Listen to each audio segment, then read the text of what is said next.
Every school has stories, the kind that never make it into yearbooks or morning announcements.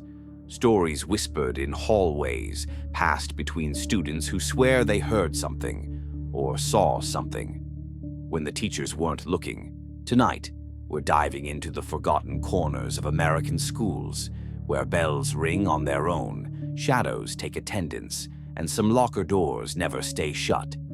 So, turn off the lights, put on your headphones, and let the halls go silent. The last bell of Lincoln High. They say every school has a final bell, the one that rings long after everyone's gone home. At Lincoln High, that bell didn't just ring, it called someone. Back in 1987, the school suffered a terrible fire in the old West Wing. Only one person died, a freshman named Claire Myers. She was trapped during her detention, waiting for the end-of-day bell so she could go home. But the bell never rang. The fire alarm drowned it out, and she never made it out. The school rebuilt, but they never fixed the old mechanical bell system.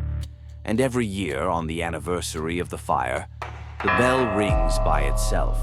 Most students think it's just an urban legend, but not Ethan, because Ethan heard it. One evening, Ethan stayed late for a project. By 6:30 p.m., the halls were empty.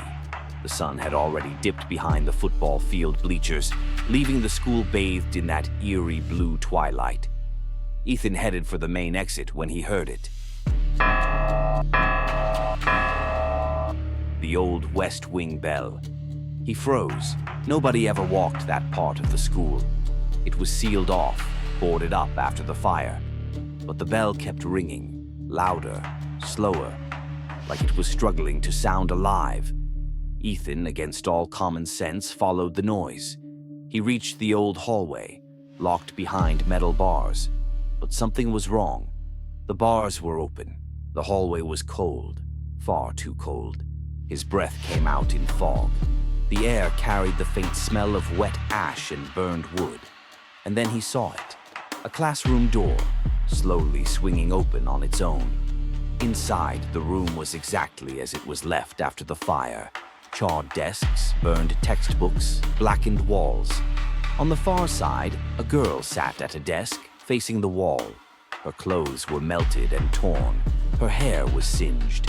Her skin was pale and cracked like scorched paper. Ethan whispered, "Are you okay?" The girl didn't respond, but the bell rang again. Dong. The girl turned. Her eyes were white, empty, and full of smoke, and her voice cracked like burned wood. "I've been waiting for the bell to let me go." The door slammed behind Ethan so hard the glass shattered. He ran. He sprinted down the hallway as the sound of footsteps, harsh, scraping footsteps, followed him.